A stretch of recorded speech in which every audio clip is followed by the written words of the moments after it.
Dulu waktu masih belum nikah, punya gaji 500.000 udah seneng ya, bener. Pas udah nikah, gaji 5 juta kayaknya belum cukup. Dapat tunjangan jadi 15 juta kayaknya belum cukup. Dapat proyek 50 juta kayaknya belum cukup. Proyek kok 50 juta, ini proyek abal-abalan nih gitu. Begitulah terus. Ternyata nggak ada namanya orang puas. Semakin keriput, semakin nggak puas. Itu begitu kita. Itu namanya hawa. Maka Nabi mengatakan al-ajiz, dia nanti jadi lemah. Orang-orang begitu akan capek. Taiba abdud dinar, sungguh lelah orang yang obsesi hidupnya mencari duit. Jujur aja Pak, Bapak ini kalau Bapak udah enak jadi kombes Pak, yang bawahan yang tiap hari ngomong siap, capek loh Pak. Hormat, capek itu, serius, capek bener itu. Apalagi dia nih pangkatnya biasa, yang jadi perwira umur kemarin sore harus ngomong, kadang umur anaknya siap. Nah itu harus dikasih tahu sama perwira tuh, kamu jangan terlalu kaku, kasih tahu sama bintaranya ya, deket sama dia tuh, jangan stres kamu ntar ya. Capek itu kalau dia pengen cari duit, capek kerja begitu. Gaji siapnya aja nggak bisa Pak, nggak cukup itu. Tunjangan untuk hormat nggak cukup. Kalau dia nggak cinta kepada Allah, dia tidak ingin menjalankan tugasnya, dia pengen dapat sesuatu yang lain, dia kerja cuma pengen dapat ngisi kantong, capek begitu, lelah. Ada orang berangkat kerja, berangkat pagi pulang sore, bener? Capek nggak? Capek. Jadi kalau obsesi kita mencari dunia capek, maka hanya ada satu jalan. Jadikan bekerja di dunia itu nilainya akhirat. Gimana caranya? Sama seperti tadi. Jika pemimpin mau jadi wali, torikotnya bukan torikot Naqsyabandi Syazili Samani, bukan. Torikotnya apa tadi? Amanah dan adil. Tinggal dicek aja adil nggak, tinggal dicek aja amanah nggak. Oh masa lalu, kan masa lalu ini kan ada tahun baru, bisa buat lembaran baru, nggak usah khawatir ya. Sebelumnya saya bisa pernah makan duit subhan, duit samar, ke depan kan bisa diperbaiki. Kalau jangankan duit yang nggak jelas, dulu di masa Rasulullah, orang yang sudah lama hidup makan riba lalu tobat, kata Allah, falahu ma salaf, ya, bagi dia apa yang telah berlalu biarin. Syukur-syukur nggak ditembak sama KPK.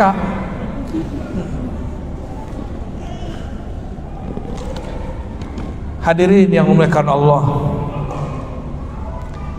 dalam satu riwayat dalam menjelaskan hadis ini, Umar kemudian berkata, hasibu qabla an tuhasabu wa tazayyanu lil aradil akbar.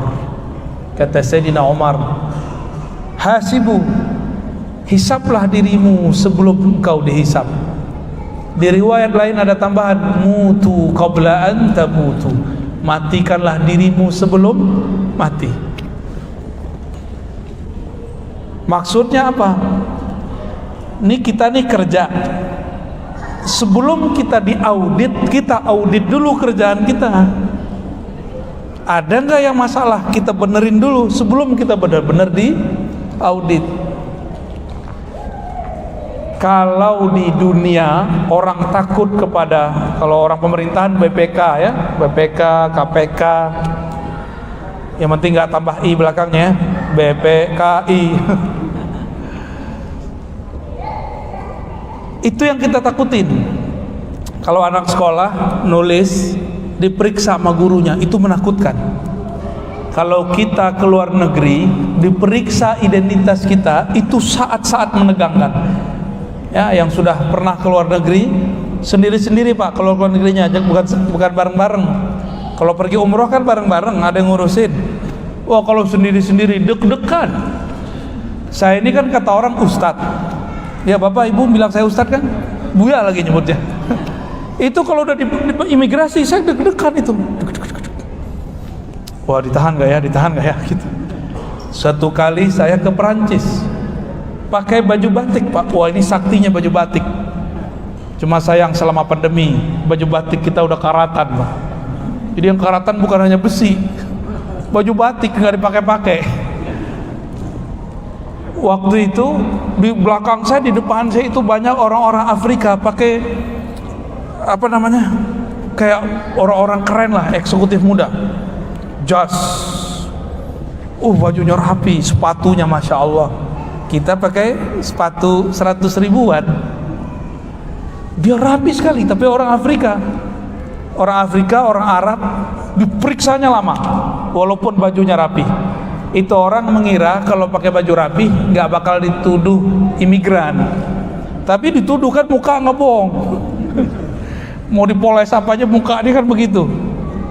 Saya pakai baju batik, saya masih ingat warnanya, warna begitu tuh. Nah, warna dia nih yang ngomong tadi nggak boleh itu ya. Begitu warnanya dulu, tapi pendek. Nyampe di imigrasi malah disapa, apa kabar? Oh, kita kaget. Baik. Nggak diperiksa pak, paspor nggak ditanya, langsung. Diam-diam saya tanya, itu orang siapa? Ternyata istrinya orang Jawa. Orang Prancis itu. Oh begitu kalau kita punya sahabat saudara ya. Kalau kita ini punya kenalan atau punya saudara di alam sana, bapak enak. Pas nyampe di imigrasi Munkar Nakir dia bilang, oh kamu jalan-jalan terus. Tapi kalau nggak kenal, dia bilang, kamu siapa? Ditanya persis semua. Identitasnya siapa? Nama kamu siapa? Kamu bapaknya siapa? Dulu ngaji sama siapa? Itu baju, itu bahan-bahannya dari mana? Jadi baju kita ini pak, ini ditanya banyak ini. Nih baju antum ditanya semua ini. Ditanya semua itu pak, nggak ada yang nggak ditanya. Dan pertanyaan satu baju lamanya bukan main. Jadi jangan macam-macam sama fulus. Hantunya besar itu. Belum Munkar Nakir yang nanya, baru asisten Munkar Nakir tuh yang nanya. Jadi sebelum masuk ke pertanyaan Munkar Nakir, siapa Robmu, siapa Tuhanmu, kita diperiksa dulu di imigrasi depan, imigrasi barzakh. Ulamanya bukan main ya. Itu handphone pak, ditanya semua, kamu dulu ngelihat itu jam sekian ya. Kamu telepon dia dulu ya, kamu dulu selingkuh ya, lengkap semua pak. Kan sudah dihapus sama kita, kan nama dia nggak dihapus. Gimana? Mau? Kalau nggak punya orang dalam, kalau nggak punya orang dalam. Kawan saya keluar dari Uzbek pak, kawan saya pejabat, dia pejabat di Indonesia, pejabat pak, mungkin kalau di polisi udah selevel bapak mungkin, berarti dia punya anak buah toh. Ini bapak kalau nggak pakai baju biasa seperti rakyat jelata dia ya, kalau udah pakai baju biasa. Pulang kami dari Uzbek, dia pakai kopiah kupluk, tapi kupluk kayak antum itu tuh. Itu persis kayak gitu. Orang Uzbek taunya kopiah begitu, kopiah Afghanistan. Orang Afghanistan kalau pakai serban dalamnya begitu. Uzbek sedang trauma dengan perang orang Afghanistan. Itu teman saya ditahan pak. Yang nahan sih mbak-mbak cantik, tapi setelah ditahan dicuekin aja, dibiarin, jadi tahan aja, nunggu syafaat.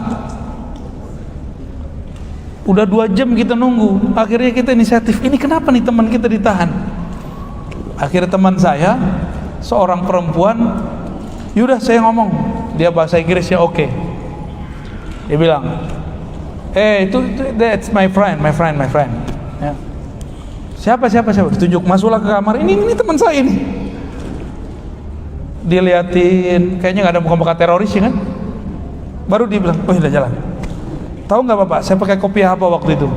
Kopiah yang kita beli di pasar-pasar Uzbek. Kopiahnya unik lah ya.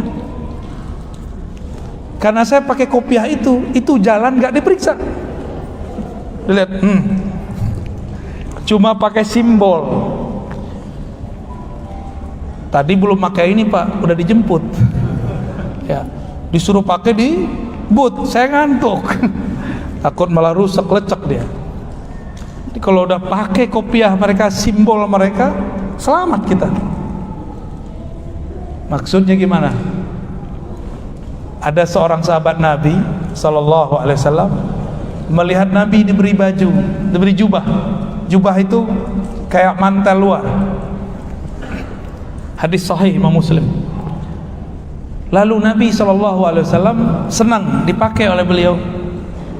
Setelah dipakai belum lama tiba-tiba ada orang berdiri, wahai Rasulullah, demi Allah yang kau pakai itu sangat bagus, tolong berikan kepadaku. Kita yang ngasih gimana? Kesel nggak sama orang begini? Kesel. Nabi kesel nggak? Tak. Nabi penyayang sama umatnya. Nabi itu nganggap umat itu anak. Kalau ustadz nganggap umat apa? Komoditi. Jangan, ya. Jadi ladang, jangan, nggak boleh Pak. Umat itu anak. Akhirnya Nabi mengatakan, agak tarik napas panjang. Baik, tunggu sebentar. Nabi pengen menyenangkan dulu orang yang ngasih. Dan ada rahasia kedua. Nabi itu bau badannya itu harum, lebih harum daripada kasturi. Nabi Sallallahu Alaihi Wasallam. Maka Nabi pakai sejenak supaya yang memberi senang, supaya harumnya pindah kepada itu baju. Lalu beliau kemudian berdiri, melipat dan memberikan kepada yang minta. Bapak jangan minta kopiah saya, ini baru dikasih nih. Itu yang minta disidang oleh sahabat lain. Nabi udah pulang, disidang. Kamu apa-apaan sih? Pakai pegang-pegang leher tuh, ya. Kamu apa-apaan? Kira-kira begitu. Rasulullah itu baru make, kamu kurang ajar, nggak punya etika. Oh, digituin sama sahabat yang lain. Beliau tenang aja. Yang penting baju Rasul udah sama dia, ya kan?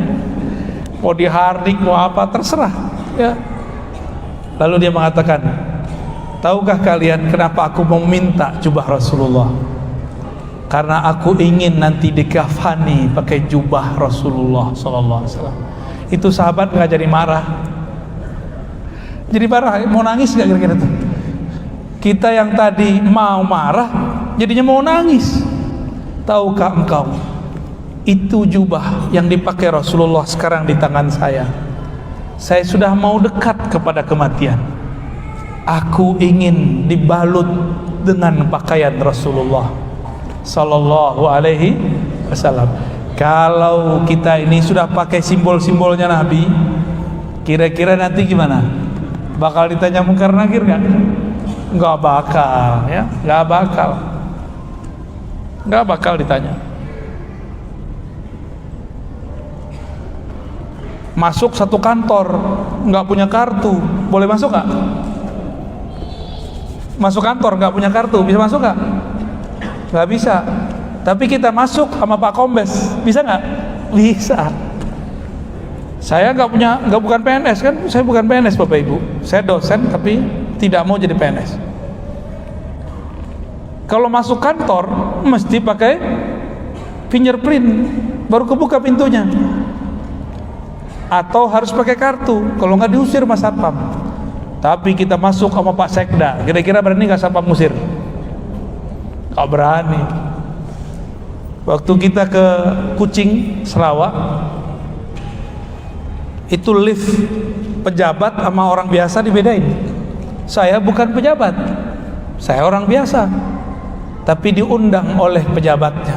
Masuk liftnya lift pejabat, nggak ngantri sama orang. Ini bahasa-bahasa majazi. Di dunia begitu, di sana juga sama. Inilah yang kita sebut syafaat. Ya, kita sebut apa? Maka berkenalanlah, bermajlislah dengan orang-orang yang kenal kepada Allah. Gak cukup soleh, kenal kepada Allah. Kalau udah kenal sama Allah, berarti orang-orangnya Allah, ahlullah.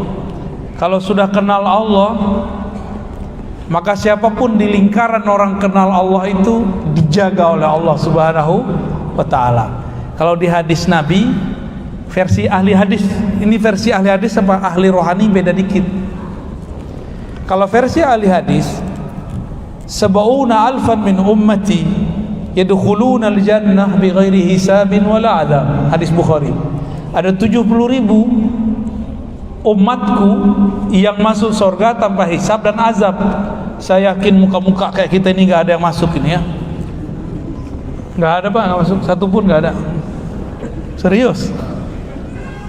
Apalagi yang di depan-depan saya ini gak ada. Bukan nafsu semua. Termasuk saya Pak. Kita gak ada yang pantas jadi 70.000 itu.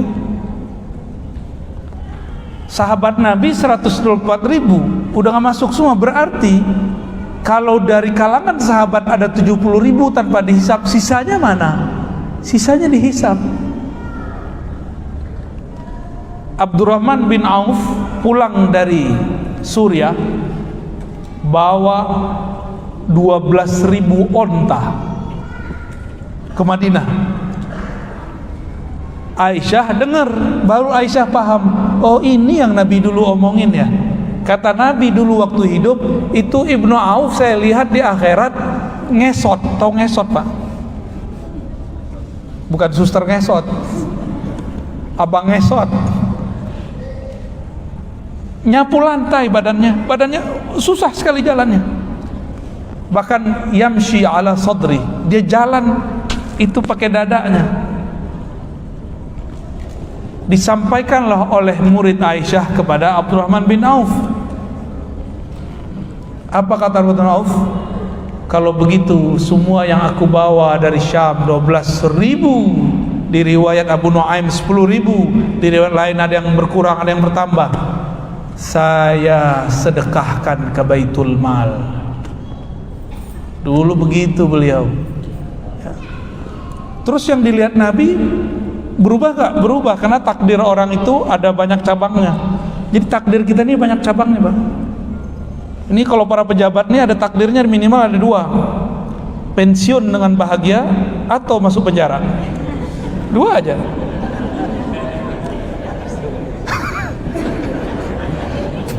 Saya baru dengar Pak Sekda istighfar. Maaf Pak Sekda ya. Tapi itu kan amal baik ya. Bisa bikin Pak Sekda istighfar kan canggih tuh.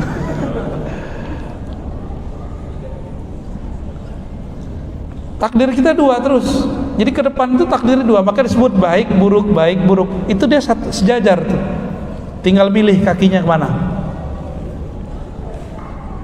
Saya yakin mereka sudah paham jalurnya. Tinggal pilih yang mana, ya.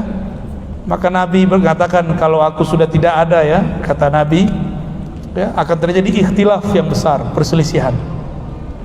Lalu di hadis yang lain Nabi kasih jalan, istafti qalbak, kamu berdialoglah dengan dirimu sendiri. Hati kita kan ngerti Pak, ini bikin aku bahagia atau cuma senang. Kalau senang tinggalin, kalau bahagia ambil. Kalau bahagia berarti dia halal, dia bersih.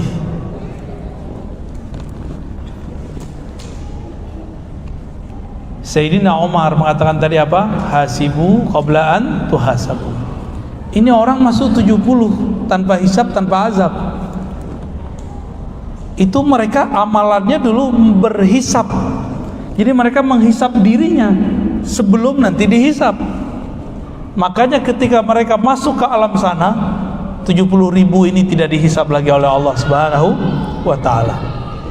Terus gimana kita supaya jadi bagian orang yang masuk surga juga tanpa dihisap, tanpa azab? Ya, kalau di hadis dikatakan ciri-ciri mereka bertawakal kepada Allah, tidak minta diruqyah, tidak minta diobat secara ekstrim, tawakalnya tinggi. Wa ala rabbihim yatawakkalun. Jadi 70.000 itu makomnya disebut makom tawakal. Apa arti tawakal? Berserah diri kepada Allah. Itu satu makom. Jadi ada rahasianya. Di bab makom tawakal ada 70.000 orang tanpa hisab dan kan ada makom yang lain namanya makom syukur. Di bab syukur, jadi kita ini dipandang oleh Allah tergantung rohani kita milih yang mana, bab tawakal atau bab syukur. Ada lagi bab sabar, pilih mana? Kaya bersyukur, miskin sabar. Ayo, nggak ada yang mau miskin, Mbak. Gimana Pak Sekda? Ini rakyat nggak ada yang mau miskin. Hah? Gimana dong? Ini ada space nih 70.000 di bab sabar. Orang sabar masuk surga juga nggak pakai hisab. Kenapa? Innallaha ma'as sabirin. Allah bersama orang. Kalau bersama Allah, berani nggak mungkar nakir colek? Nggak berani dia. Orangnya Allah ini ya. Syukur. Syukur itu bukan ngomong alhamdulillah, itu mah gampang ya. Ruhut Sitompul aja yang bukan muslim baca alhamdulillah dia sama puji Tuhan. Alhamdulillah biasa, orang Arab non muslim juga baca alhamdulillah. Terus apa yang disebut syukur? Syukur itu memandang nikmat dari Allah. Itu satu. Yang kedua, memujinya. Yang ketiga, berbagi dengan pemberiannya. Nah, ini bagian akhir yang mau saya sampaikan ya. Jadi plot di bab syukur ini ada 70.000 juga sebenarnya, tanpa hisab, tanpa azab. Tapi Allah mengatakan wa qalilun min ibadiyas syakur. Sedikit sekali di antara hambaku yang benar-benar bersyukur. Orang bersyukur itu dia sholatnya bukan cari pahala. Nabi Muhammad ditanya sallallahu alaihi wasallam, engkau kan sudah dijamin masuk surga, kenapa masih sholat? Apa jawabannya? Afala an akuna abdan syakura. Kenapa aku tidak boleh jadi hamba yang bersyukur? Jadi sholatnya Nabi itu sholat syukur. Jadi Nabi sholat nggak pengen beli surga, nggak mungkin. Kita nih beli surga pakai sholat kita nggak khusyuk. Kalau Nabi masih mungkin. Maka Bapak Ibu yang melekat Allah, coba praktekkan di rumah, baca la ilaha illallah, tapi maknanya tiada yang memberiku nikmat, tiada yang mengujiku, tiada yang mengatur hidupku kecuali Allah. Kalau ini diulang-ulang pagi 100, bacanya la ilaha illallah tapi pahamnya begitu, nanti hidupnya akan lebih bahagia dari biasanya. Kalau saya tahu siapa yang cubit, maka saya tidak balas mencubit. Tapi kalau lagi di pelabuhan disenggol sama orang gak dikenal, kita senggol balik gak? Ya, mau nyenggol balik ya? Apalagi Pak polisi nih, gak tahu dia, gue nih polisi gitu ya. Dalam hati pasti begitu. Itu pengalaman-pengalaman biasa itu. Dicolek sama orang ya. Kita pengen balas nyolek lagi. Tapi kalau kita kenal sama yang nyolek, jadi canda gak? Kita disenggol sama orang, hampir jatuh, habis itu ditarik sama dia. Pas kita lihat, oh orang yang kita kenal, jadi canda gak? Ah lo gitu. Tapi kalau gak kenal gimana? Oh, ambil kerah bajunya, kamu siapa, maunya apa? Allah itu ingin menjadikan kita itu keluarganya atau temannya. Kita yang gak mau jadi keluarga Allah, kita yang gak mau jadi temannya Allah. Teman itu bahasa Arabnya bisa wali, bisa sadiq, bisa zamil, bisa sahib. Tapi kepada Allah disebut wali. Allah itu pengen jadi wali kita. Allahu waliyul ladzina amanu. Allah lah wali, temannya orang beriman. Kalau sudah temenan sama Allah, lalu Allah colek dengan pandemi, akhirnya dompet kita jadi tipis ya, badan kita sakit. Ada yang alumni COVID? Gimana rasanya? Sakit gak? Susah napas gak? Jangan-jangan COVID-COVIDan. Kalau yang asli itu sakit, sakit bener. Saya 2 kali kena, alhamdulillah masih hidup. Kalau nggak ketemu kita ya. Yang pertama nafas sakit kayak kebakar. Kalau yang kedua saya udah lupa ya, saking udah biasanya. Sakit tuh bener-bener sakit. Tapi dalam masa sakit lemes itu seakan-akan dibayangkan ini cubitan-cubitan dari Allah yang menganggap dirinya teman. Ya, Allahu waliyul ladzina amanu. Kalau itu ingat, hilang, beratnya tuh hilang. Langsung farhan, langsung bahagia. Tapi kalau nyut-nyut datang lagi, bertengkar lagi. Kira-kira seperti itu. Bapak Ibu yang bukan Allah, ini sudah akhir tahun. Ternyata benar, dunia ini cepat sekali. Ya, iqtarabatis saah, cepat sekali. Karena waktu itu cepat, jangan main-main lagi. Mulai hari ini niatkan untuk masuk tahun depan tidak akan melakukan hal-hal yang dilarang Allah lagi. Niatkan ke depan tidak melakukan hal-hal yang tidak bermanfaat lagi. Lalu untuk masa lalu, jika bisa diperbaiki, diperbaiki. Jika tidak berkaitan dengan hak-hak orang banyak, kembalikan. Ya, pernah ngambil hak orang lain, balikin. Orangnya sudah nggak ketahuan, udah meninggal, cari keluarganya. Nggak ketahuan, sedekah ke siapa saja, niatkan untuk beliau.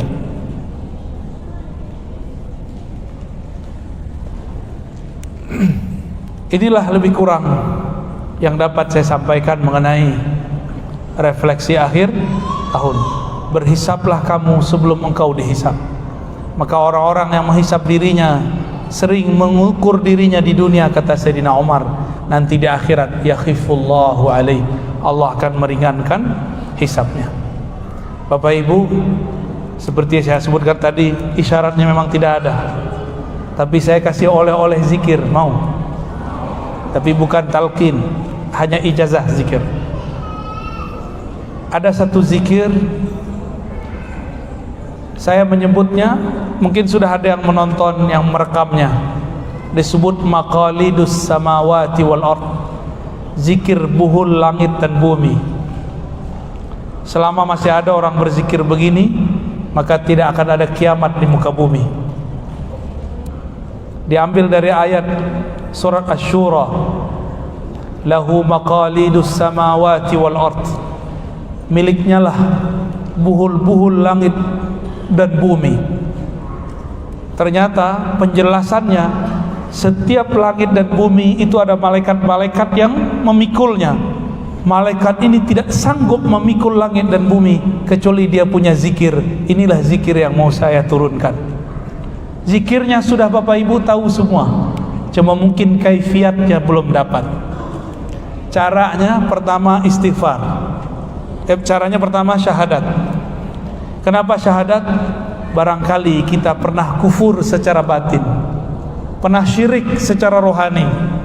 Maka setiap kali zikir wajib syahadat ulang, supaya zikir kita diterima di sisi Allah Subhanahu wa ta'ala. Kemudian yang kedua istighfar, cukup 7 kali ya. Baca Al-Fatihah, kirim untuk Nabi sallallahu alaihi wasallam dan guru yang mengajarkan. Berikut sholawat ya, kalau sempat. Lalu baru masuk ke zikirnya. Zikir yang sudah kita hafal, subhanallah 100 kali. Bukan dibaca subhanallah, bukan, satu-satu. Subhanallah, subhanallah. Karena satu malaikat, jadi ibarat begini, di setiap tiang ada malaikat. Itu tiang ada malaikat. Malaikat bisa memikul yang ada di atasnya. Itu karena dia punya zikir yang diberikan oleh Allah. Satu malaikat zikirnya cuma satu aja, subhanallah, subhanallah, sampai kiamat.